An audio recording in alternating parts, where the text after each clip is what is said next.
KGF-ിലൂടെ ഇന്ത്യയൊട്ടാകെ ഒട്ടനവധി ആരാധകരെ സ്വന്തമാക്കിയ പ്രശാന്ത് നീൽ എന്ന സംവിധായകൻ റിബൽ സ്റ്റാർ എന്ന വിശേഷണമുള്ള പ്രഭാസുമായി ഒന്നിക്കുന്നു എന്നറിഞ്ഞതു മുതൽ സിനിമാ ആസ്വാദകർ കാത്തിരിക്കുകയായിരുന്നു സലാറിനു വേണ്ടി.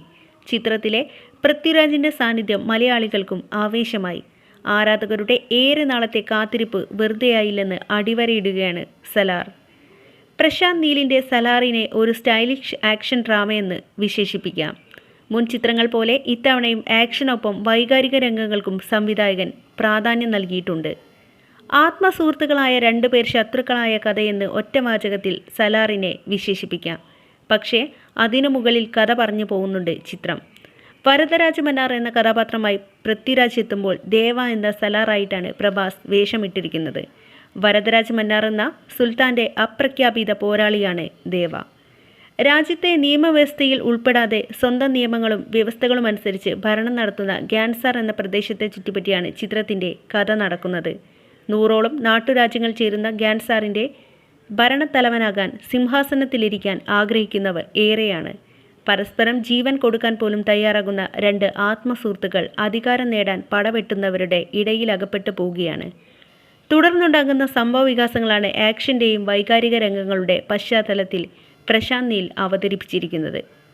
ഗ്യാൻസാറിൽ നിന്നും വർഷങ്ങൾക്ക് മുൻപേ സുഹൃത്തിനോട് വിട പറഞ്ഞിറങ്ങിയ ദേവ എങ്ങനെ തിരിച്ച് അവിടേക്ക് എത്തുമെന്ന ആകാംക്ഷ നിലനിർത്തിയാണ് ചിത്രം പുരോഗമിക്കുന്നത്. ശ്രുതി ഹാസനാണ് ചിത്രത്തിലെ നായിക. ജഗപതി ബാബു, ഈശ്വരി റാവു, ശ്രേയ റെഡ്ഡി എന്നിവരും ചിത്രത്തിൽ പ്രധാന കഥാപാത്രങ്ങളെ അവതരിപ്പിക്കുന്നു. ശക്തമായ തിരക്കഥയാണ് ചിത്രത്തിൻ്റെ പ്രധാന ആകർഷണം. വ്യത്യസ്ത കാലഘട്ടത്തിൽ നടക്കുന്ന കഥകൾ ചിത്രത്തിൽ പറഞ്ഞു പോകുന്നുണ്ട്. വരദരാജ മന്നാറും ദേവയും തമ്മിലുള്ള സൗഹൃദത്തിൻ്റെ ആദ്യ രംഗം മുതൽക്ക് സംവിധായകൻ പ്രേക്ഷകനിലേക്ക് എത്തിക്കുന്നുണ്ട്. KGF-ലേതുപോലെ തന്നെ അമ്മ മകൻ സ്നേഹബന്ധത്തിനും ചിത്രത്തിൽ നിർണായക പ്രാധാന്യമുണ്ട്. ഗ്യാൻസാർ എന്ന ലോകത്തെയും അവിടുത്തെ കഥാപാത്രങ്ങളെയും പരിചയപ്പെടുത്തുന്നതിലും അവരുടെ ബലവും ബലക്ഷയവും ചൂണ്ടിക്കാട്ടുന്നതിലുമാണ് ആദ്യ ഭാഗത്തിൽ സംവിധായകൻ ഊന്നൽ നൽകിയിരിക്കുന്നത്. ആക്ഷൻ രംഗങ്ങളും ത്രില്ലടിപ്പിക്കുന്ന നിമിഷങ്ങളുമുണ്ടെങ്കിലും വൈകാരികമായി പ്രേക്ഷകനെ സ്പർശിക്കുന്ന തരത്തിൽ ചിത്രമൊരുക്കാനാണ് പ്രശാന്ത് നീൽ ശ്രമിച്ചിരിക്കുന്നത്. താരസമ്പന്നമായ ചിത്രത്തിൽ പ്രഭാസും പൃഥ്വിരാജും ഒരുപോലെ മികവ് പുലർത്തി. പ്രഭാസിൻ്റെ ആക്ഷൻ രംഗങ്ങളും മാനറിസങ്ങളും ആരാധകരെ തൃപ്തിപ്പെടുത്തും.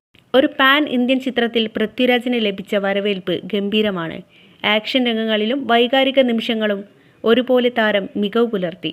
ചിത്രത്തിനായി ഒരുക്കിയ അതിഗംഭീരമായ സൈറ്റുകൾ പ്രേക്ഷകനെ അമ്പരപ്പിക്കുന്നുണ്ട്. പൃഥ്വിരാജ് പ്രൊഡക്ഷൻസും മാജിക് ഫ്രെയിംസും ചേർന്നാണ് സലാർ കേരളത്തിലെ തിയേറ്ററുകളിൽ എത്തിച്ചിരിക്കുന്നത്. ആദ്യ ഭാഗത്തിൽ യുദ്ധകാഹളം മുഴക്കുന്ന പ്രശാന്ത് നീൽ രണ്ടാം ഭാഗത്തിൽ അത്യുഗ്രൻ യുദ്ധം തന്നെ ഒരുക്കുമെന്ന് പ്രതീക്ഷിക്കാം. രണ്ടാം ഭാഗത്തിനായി പ്രേക്ഷകനെ കാത്തിരിക്കാൻ പ്രേരിപ്പിക്കുന്ന തരത്തിലാണ് സംവിധായകൻ ഒന്നാം ഭാഗം അവസാനിപ്പിക്കുന്നത്. പ്രഭാസിൻ്റെയും പൃഥ്വിരാജിൻ്റെയും ആരാധകർക്ക് ഒരുപോലെ ആഘോഷമാക്കാനാകും പ്രശാന്ത് നീലിൻ്റെ സലാർ. അപ്പോൾ വീഡിയോ ഇഷ്ടമായെങ്കിൽ ലൈക്ക് ചെയ്യുക, മറക്കാതെ സബ്സ്ക്രൈബ് ചെയ്യുക. പുതിയൊരു വീഡിയോയുമായി കാണുന്നതായിരിക്കും. ബൈ.